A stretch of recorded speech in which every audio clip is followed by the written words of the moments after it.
Good afternoon. Back again. It's 3 o'clock. I hope you guys aren't sick of me yet. I know I've been on a lot today, but we're back again with another local business in our community. A business that you can see the video behind me. We got some doggies. There's the doggies. A local woman called the Pet Cottage. Wendy Derhak. She's the owner of the Pet Cottage. I just pronounced it wrong. I have her on mute. I heard her say that.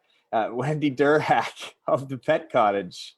And I'm gonna show you guys really quick. So look at this cat. Look at these cats. Beautiful. Amazing. All right, so let me throw it out to Sophie and Wendy. I'm gonna unmute their mics here quick.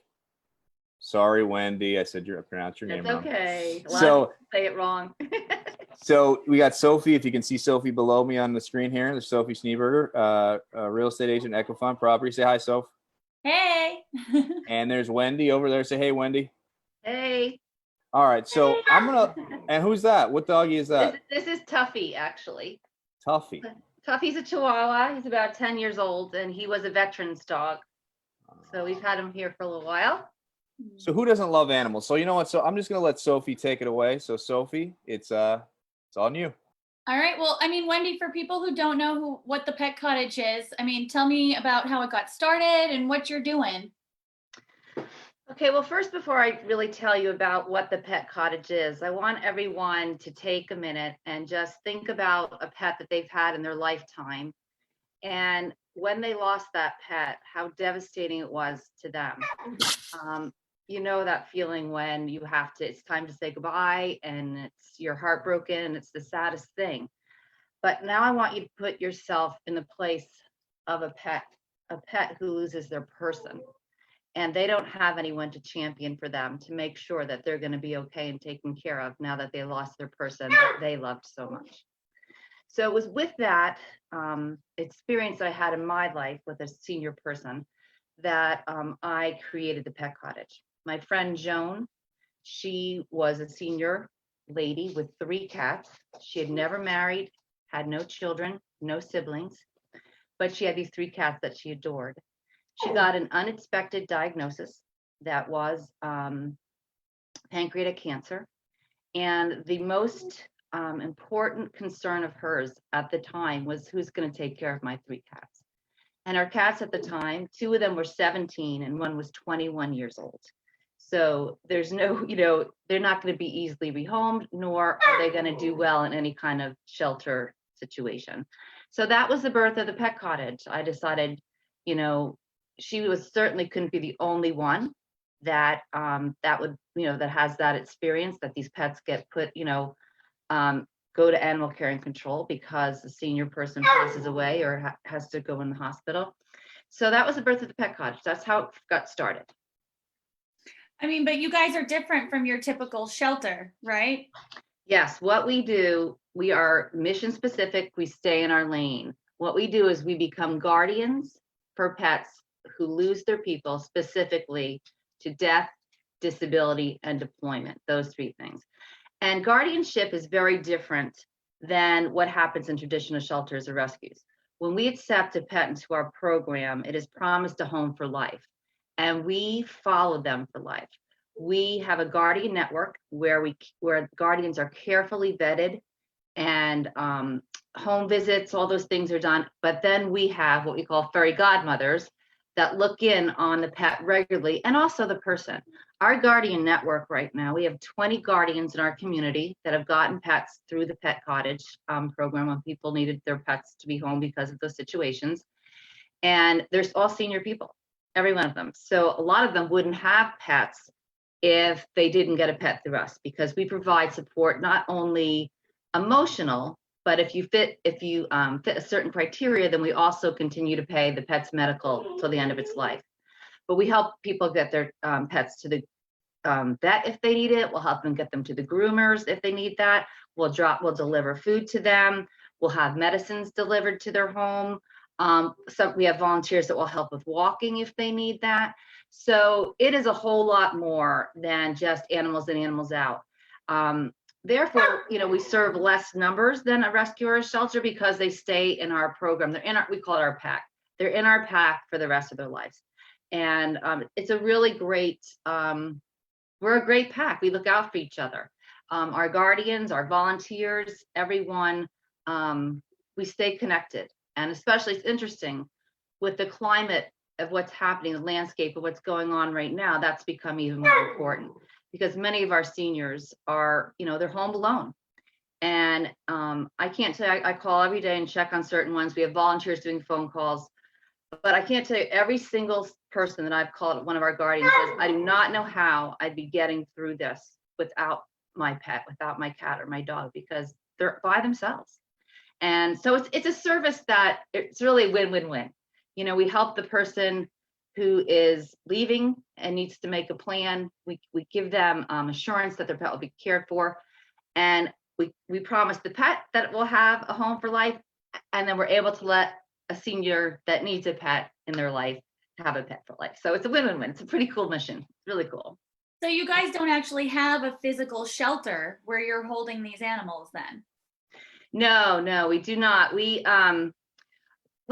Our goal is to have a sanctuary property, which would mean that it would be a sanctuary where certain pets would live out their life there. Right now, my home is the sanctuary, and the pets that live with me are pets that would be more difficult to place with the guardian for whatever issue, whether they had a behavioral issue or health issue, or sometimes we have a request. Like a family's willing to sponsor and they request that the pet stay with me. So, but we definitely want a property. We do have a rendering. We have a vision of being able to, increase the number of pets that could be to sanctuary, home style care, pet cottage, because we intend to have little cottages where, dogs will live, and a catio, and I foresee our volunteer base being primarily senior people. Makes sense. So, I mean, if I am concerned that I might have to find a place for my pet, I mean, how do I start planning? Well, it's very important to have a plan in place, and there's a number of different things. We have a lifetime care sanctuary program, which you can look up on our website, thepetcottage.org. And there you can make an arrangement, legal arrangement with your lawyer, your estate planner, that your pet would come to the pet cottage. That's one way. And there's other organizations that have that same thing. And it doesn't matter what you choose, but having a plan is important. Even if you decide you want your brother, your sister, your neighbor to take the pet, first of all, ask them and make sure they're willing to do it. And then second of all, take some time to create a pet trust. And a pet trust is important because in the state of Florida, pets are property. So if you put your pet in your will, that means I pass away, I give my dog to you, Sophie, and tomorrow you decide you don't want it. So you can give it away. That's your legal right. But if I create a pet trust, then there will be a trustee that will be checking in on you and making sure that the pet gets the care that I wanted it to have. And sometimes, there's often money attached to that, and people, you can leave resources for your pet in a simple life insurance policy, that you can make, that can be appropriated upon your death to be able to pay for the expenses of your pet. Because pets do, that is one thing, and you need to consider that when people, making an arrangement for your pets. Pets are, they cost money, and people need to be aware of that. And senior pets cost more money. It costs about $1,500 a year to care for one dog or cat. That's about the average. And we get a lot of senior pets. So our biggest expense is the veterinarian. And people just need to be aware of that. And that's something that you want to have a plan, and you want to make sure people would be willing to care for your pet with its whatever issues it has. Yeah.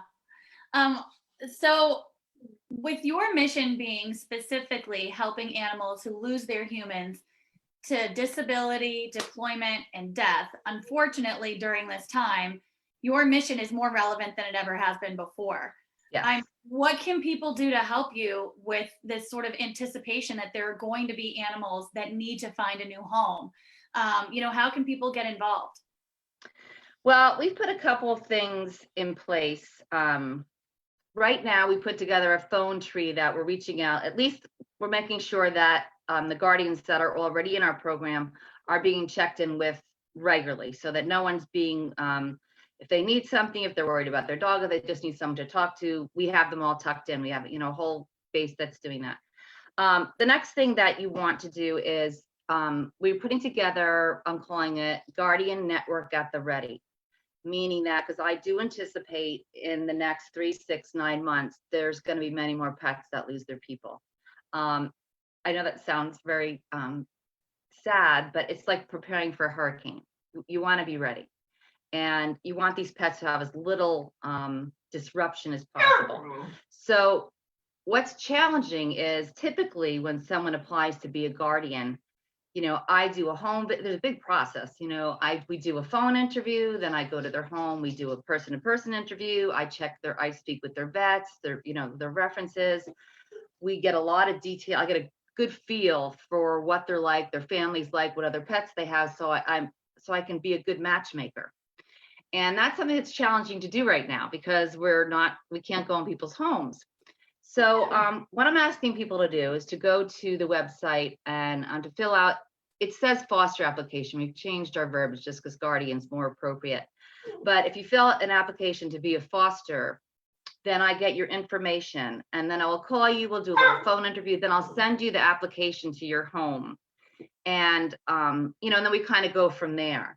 And the other thing is I usually, people, unless it's a sudden death, people usually, know that the end of their life is coming. So I get the opportunity to meet the pet first too.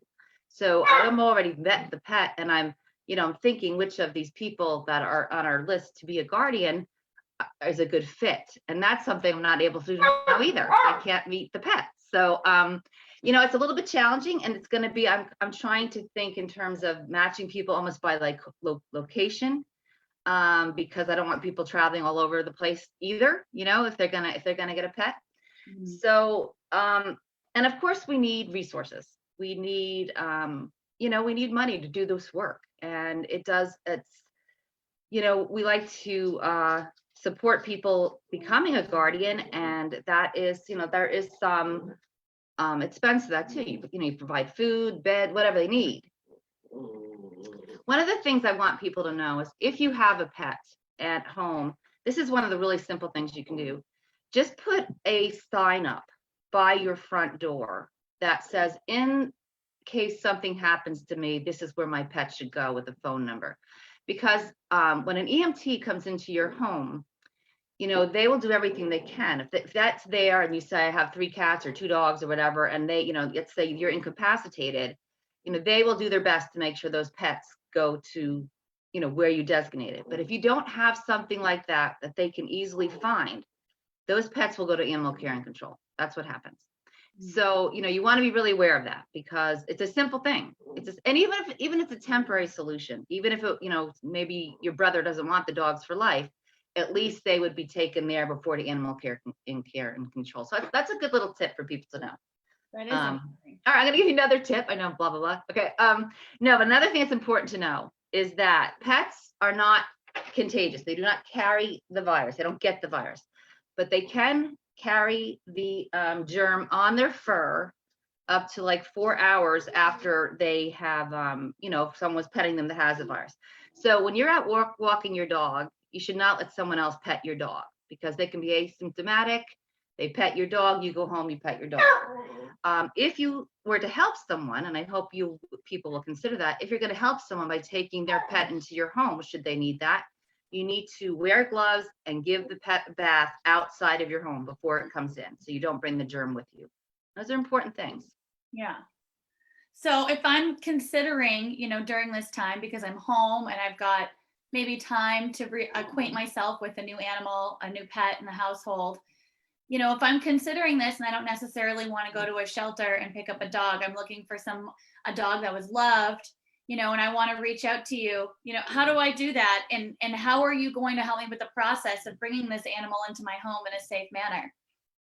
That's a good question, Sophie. Well, like I said, the first thing you're going to do is fill out that application, and then I'm going to get your information. We're going to have a conversation. We're going to do like a virtual home check, like you know, we're going to check out everything's good. I'm going to check your references. I'm going to call your veterinarian, and then the other thing that we provide, which is really important, is, you know, pets grieve, and when something sudden happens, they lose their person who they loved, you know, desperately. They're gonna, you know, they're not gonna come and necessarily bond to you immediately. So we really help educate people about what to expect. I mean, it's very typical for, and cats are even worse. Cats are very hard to bond with after that. But dogs, you know, they will stop eating. They won't eat. It's not uncommon for them not to eat for a week to 2 weeks when you first get them, and or they can get diarrhea. You know, they can become clingy to you and like have separations, or they hide, like they'll stay away from you. So I'm really experienced at that, and I can be really helpful about, you know, making sure people, they get very concerned and worried, and, you know, he hasn't eaten in 3 days. No, he'll eat, you know, and there's important things like just creating a structure. So that's another resource that the Pet Cottage can be, whether or not, you know, if you're taking in someone else's pet and you want some advice, I certainly be happy to give you that advice. It's what I'm doing all the time. So, and in terms of the washing the pet, I would, you know, this was advice I got from a veterinarian, but before, as of this point, I haven't taken a pet from a house that has it yet. We had one of our volunteers. Unfortunately, she was positive, and actually her husband passed from the virus just on April 7th, and they have a dog, and we were concerned if she had to go in the hospital. So we did reach out to a veterinarian at that point, and that was the advice she gave us. But I really think that's something, you know, I want to get a little more board certified veterinarian medicine. I want to see exactly, so we make sure we're doing the right thing. We would never want to put anyone in danger. And also I don't want to be responsible for that either. Like I'm not a veterinarian. I'm not a doctor. Do you know what I mean? Mm-hmm. So, I mean, I feel like in everything, we just have to be careful. I mean, I'm certainly willing to, you know, follow the protocol and take pets, because I know, you know, pets don't have it, and, you know, and we can do this. We're just going to have to be careful, like our new lifestyle. Wow. Well, I know you've got a few resident pets, you like to call them. Yeah. You want to share any stories about any of them? We all want to see the dogs. Let's see. All right, Where's Charlie? I'm gonna pick up Charlie Brown and give you Charlie's story. Charlie's right there behind you too. That's the picture, right? That's Charlie. That's Charlie Brown. So there's Charlie, and here comes Charlie. Sorry, Grove. And actually, there's 5 dogs in this room with me right now. They're pretty good, huh? You don't hear them. Yeah, I'd say so. This is Charlie right here. And Charlie came to us. I don't know how happy he's going to be me holding him, but yeah. He's... But anyway, Charlie was actually one of our very first residents. We have a relationship with hospice, as well as a lot of other people that alert us, like veterinarians, groomers, whatever. But this situation, hospice called us and said they had a gentleman who was very ill, and that he had 3 dachshunds. So his brothers lived like a lot happens in Florida. His family lived in Michigan. So his brothers came down to, you know, assess the situation and say goodbye.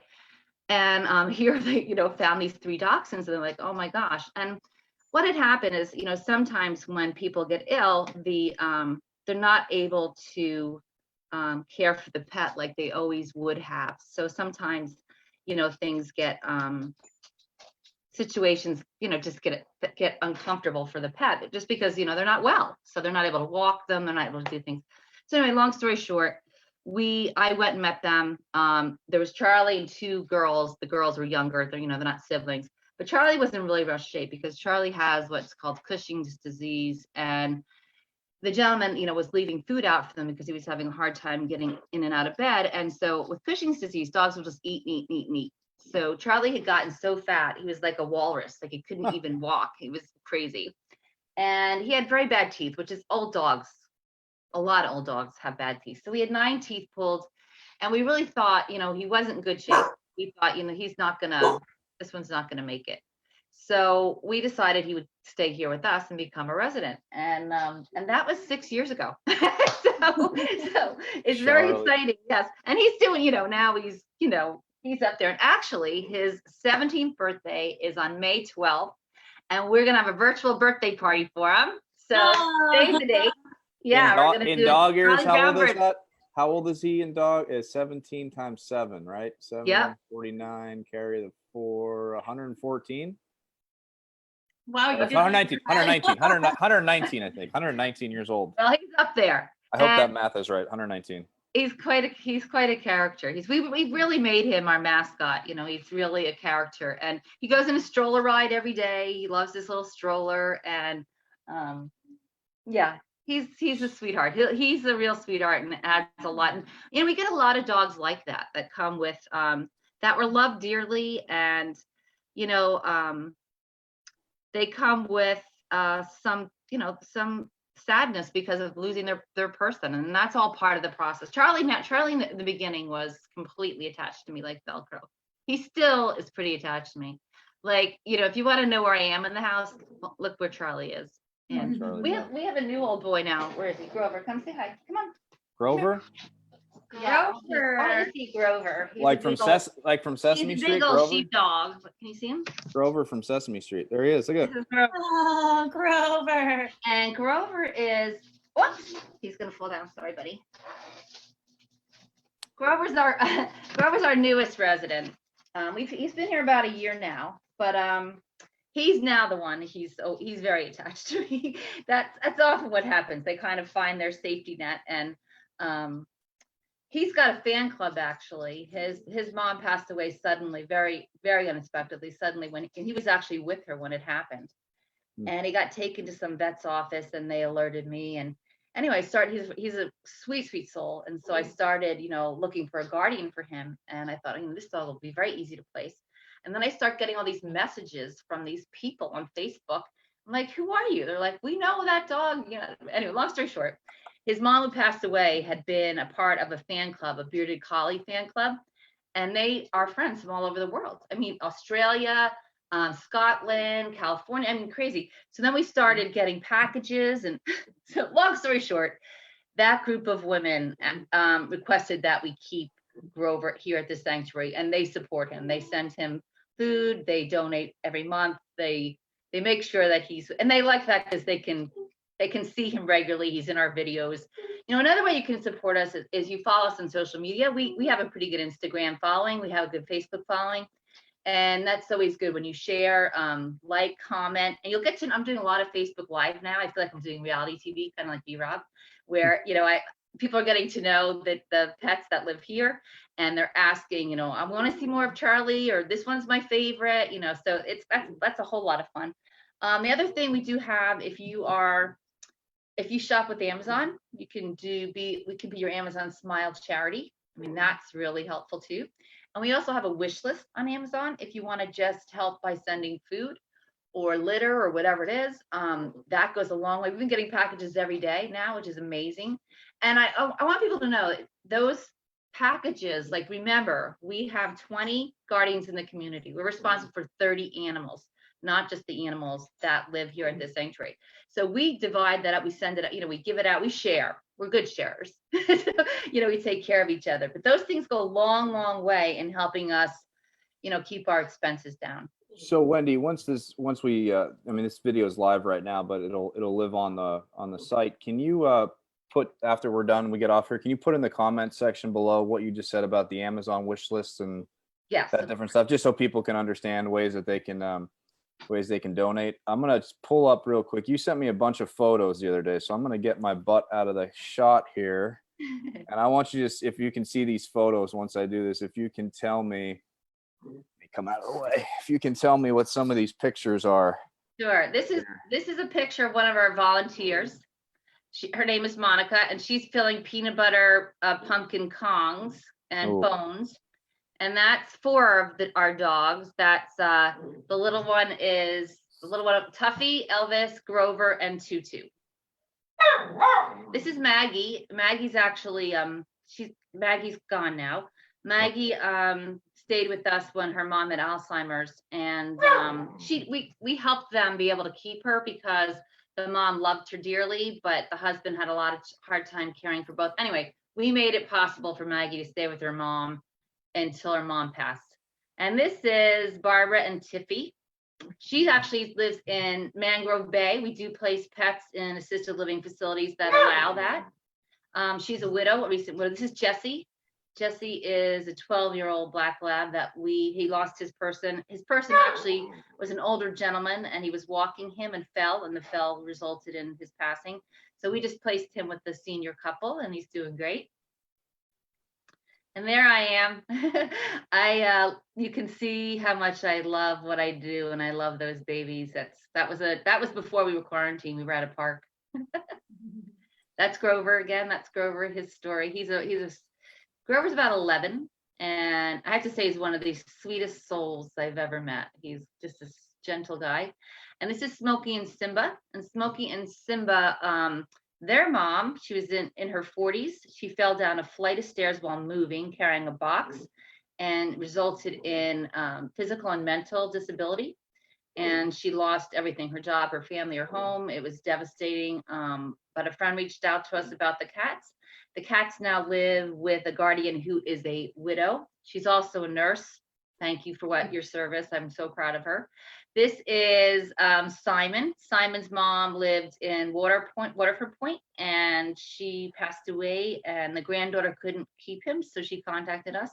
Simon came very shy, very timid, but now he lives with Jeannie, and Jeannie actually is a guardian. This is her third time being a guardian for us. She's always taking dogs for us.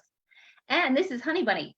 And this is Honey Bunny, and this is a little Chihuahua that we placed. This is a woman that lives in Palm Beach, and she loves Chihuahuas, and she let us know she'd be willing to take a second one. So when Honey Bunny's personal, and there's Charlie Brown. So remember, Charlie Brown's birthday, May 12th. We're going to have a party the 17th. Save the date. Virtual party for Charlie Brown. That's right. It looks like we have another guest that just signed on here. Jeff, can you hear us? I can. So what do you think? Have you been watching? Have you been checking out the Pet Cottage? I just logged on. So is it just dogs and cats? Or are there horses, fish? It's pets. As long as we have the ability to, care for whatever that pet is. I do have a person that will take birds for us, was a guardian for birds. And so, birds live a long time. I'm glad to have her. She just recently joined our pack, and I'm glad because I'm not that experienced with birds, but I know that's an issue because birds live a really long time. And we do have horse people with a horse. I have know nothing about horses. But that would have to be, that's not something we've done yet. I envision when we do have a property, we'd have a horse person because I think it's important. And I'm open to any pet really. Like some people say, really? And I said, well, as long as we have the ability to care for it, a pet's a pet. What's the weirdest pet you've had? We had a ferret, and I don't think that's weird, but that was, I never had a ferret before. And I have to tell you, I loved him. He was an awesome thing. He loved the dogs. They're very funny. I don't know if you've ever had a ferret. They're very entertaining. Never had a ferret. They're smelly. You what? I had a piranha. You do? I don't know. I did. I was in Chicago in college. I had it for 10 years. His name was Vlad. VLAD. Well, there was the Vlad Divac was drafted by the Vladi.